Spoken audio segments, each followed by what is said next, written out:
का एक ऐसा मंदिर जहां चिता की राख से भगवान शिव की आरती की जाती है। एक ऐसा मंदिर जहां मृत्यु भी जाने से घबराती है। यह मंदिर जितना पूज्य है उतना ही रहस्यमयी और भयावह भी है। यह है उज्जैन का महाकालेश्वर मंदिर, जहां के स्वामी हैं काल के भी काल, महाकाल। यह मंदिर 12 ज्योतिर्लिंगों में से एक है और सबसे पवित्र भी माना जाता है। भारत के ज्यादातर शिवलिंग उत्तरमुखी होते हैं, लेकिन महाकालेश्वर का शिवलिंग एकमात्र ऐसा शिवलिंग है जो दक्षिणमुखी है और इस दिशा को मृत्यु का द्वार कहा जाता है। आखिर क्या है इस ज्योतिर्लिंग के निर्माण की कहानी और क्यों यह भारत के बाकी ज्योतिर्लिंगों से अलग है? दरअसल काल का अर्थ केवल मृत्यु नहीं बल्कि समय भी होता है। यानी यहाँ के स्वामी महाकाल मृत्यु और समय दोनों से परे हैं। क्या है महाकाल और काल भैरव का रहस्य? और सबसे बड़ा सवाल, क्यों कोई भी मंत्री, राजा, यहाँ तक कि प्रधानमंत्री भी उज्जैन की इस नगरी में रात्रि विश्राम करने से डरते हैं? क्या होगा यदि वे यहाँ रात को ठहर गए? और क्या हुआ जब मध्य प्रदेश के मुख्यमंत्री मोहन यादव ने इस परंपरा को तोड़ने की कोशिश की? इस मंदिर का सबसे बड़ा रहस्य है यहाँ हर सुबह 4 बजे होने वाली भस्म आरती, जिसे कभी आदमी की चिता की राख से बनाया जाता था। और कुछ लोगों का मानना है कि आज भी यहाँ मनुष्य की चिता की भस्म से ही शिवलिंग की पूजा होती है। तो आखिर इसकी असली सच्चाई क्या है? माना जाता है कि केवल इस आरती के दर्शन मात्र से आदमी की आने वाली संकटें टल जाती हैं, क्योंकि वह स्वयं महाकाल की शरण में होता है। एक और बड़ा रहस्य जो इस नगरी को खास बनाता है वह है काल भैरव मंदिर, जिसमें काल भैरव को हर दिन हजारों लीटर शराब का भोग चढ़ाया जाता है। और चौंकाने वाली बात यह है कि मूर्ति यह शराब पी भी जाती है। कई शोधकर्ताओं और इतिहासकारों ने इस रहस्य को सुलझाने की कोशिश की, मगर आज तक यह कोई पता नहीं लगा पाया कि वह हजारों लीटर शराब आखिर जाती कहां है। और एक समय जब अंग्रेजों ने इसकी सच्चाई जानने के लिए मंदिर के नीचे खुदाई करने की कोशिश की, तो उनके साथ कुछ ऐसा हुआ जिसे सुनकर आप भी चौंक जाएंगे। तो मित्रों, आज हम चलेंगे महाकालेश्वर मंदिर के इस सफर पर, जहां आस्था और भक्ति के साथ साथ कई ऐसे खौफनाक रहस्यों के बारे में बताएंगे जो आपको चौंका कर रख देंगे। मेरी आपसे विनती है कि वीडियो को शुरू से अंत तक जरूर देखें, और अगर आपको यह वीडियो अच्छी लग रही है तो कमेंट में हर हर महादेव जरूर लिखें।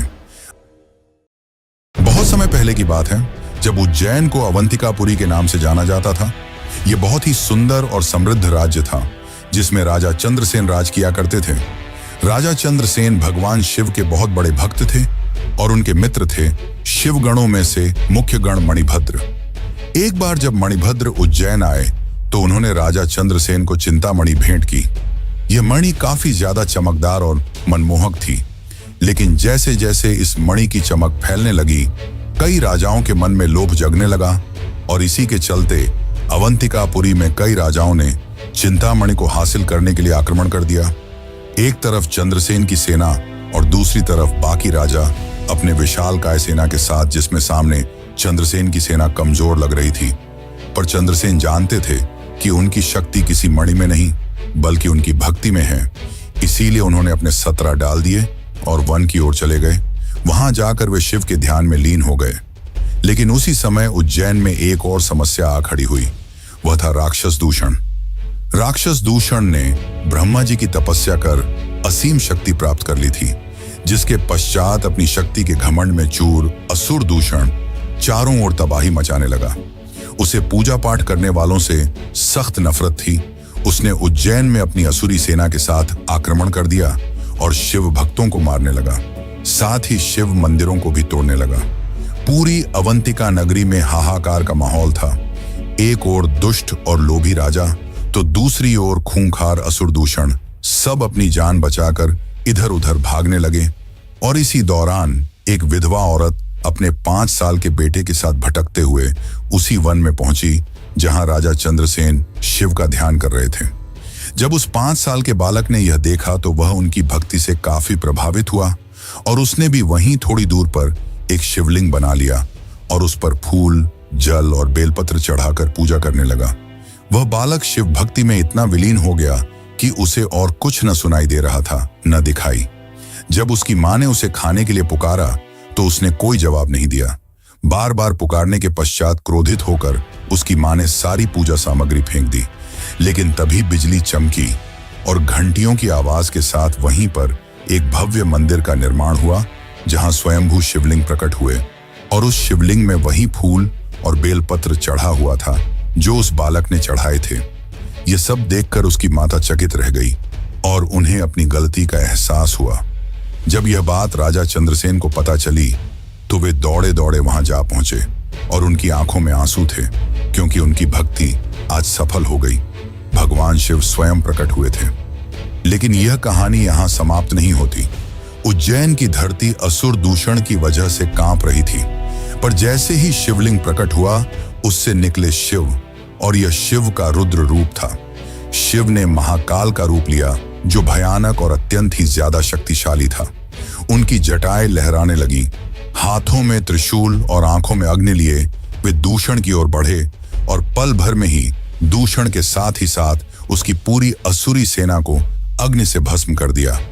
इस महासंग्राम के बाद सभी राजा जो मणि की लालसा में थे वे शिव जी के सामने नतमस्तक हो गए, और दूषण के जलने के बाद शिव जी ने उसकी भस्म से अपना श्रृंगार किया, और तब से महाकालेश्वर को भस्म से श्रृंगार किया जाता है और भस्म आरती की जाती है। आज भी यह भस्म आरती हर रोज सुबह 4 बजे की जाती है। माना जाता है कि यह मनुष्य की चिता की राख से की जाती है। वैसे इस भस्म आरती का रहस्य भी काफी चौंकाने वाला है, लेकिन उसको जानने से पहले हम ये जान लेते हैं कि क्यों कोई राजा, मंत्री, यहाँ तक कि प्रधानमंत्री भी यहाँ रात नहीं रुकते, और क्या हुआ जब कुछ मंत्री और एक प्रधानमंत्री ने यहाँ रात गुजारी। तो चलिए जानते हैं उस रहस्य को। और अगर आपको वीडियो पसंद आ रही है तो इसे लाइक जरूर करें और कमेंट में लिखें जय महाकाल। महाकालेश्वर मंदिर केवल भारत में ही नहीं बल्कि पूरे विश्व में प्रसिद्ध है, जिसके कारण दूर दूर से लोग बाबा महाकाल के दर्शन करने आते हैं। और साथ ही बड़े बड़े मंत्री, मुख्यमंत्री, यहाँ तक कि प्रधानमंत्री भी महाकाल के दर्शन करने आते हैं। लेकिन महाकाल के दर्शन के बाद कोई भी नेता यहाँ नहीं रुकता। अगर उन्हें रुकना भी हुआ तो वे उज्जैन के बाहर कहीं रुकते हैं। पर आपने सोचा है ऐसा क्यों?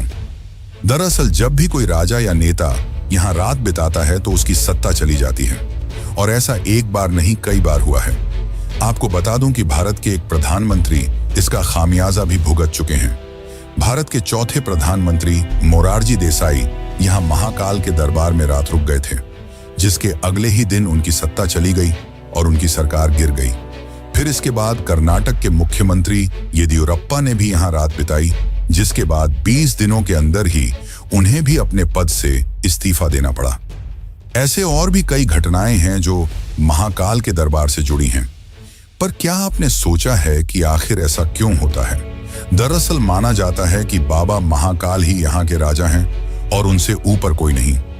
ऐसे में उनके दरबार में एक साथ 2 राजा नहीं रुक सकते, जिसके चलते राजाओं और नेताओं की सत्ता चली जाती है, जिसके चलते कोई भी नेता यहाँ रात्रि विश्राम नहीं करता। कुछ समय पहले प्रधानमंत्री नरेंद्र मोदी भी यहाँ बाबा महाकाल के दर्शन करने गए थे और उन्होंने भी यहाँ रात नहीं बिताई।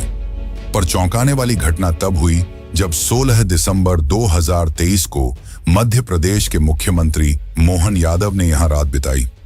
उन्होंने कहा कि मैं महाकाल का बेटा हूं, इसलिए यहाँ रुक सकता हूं।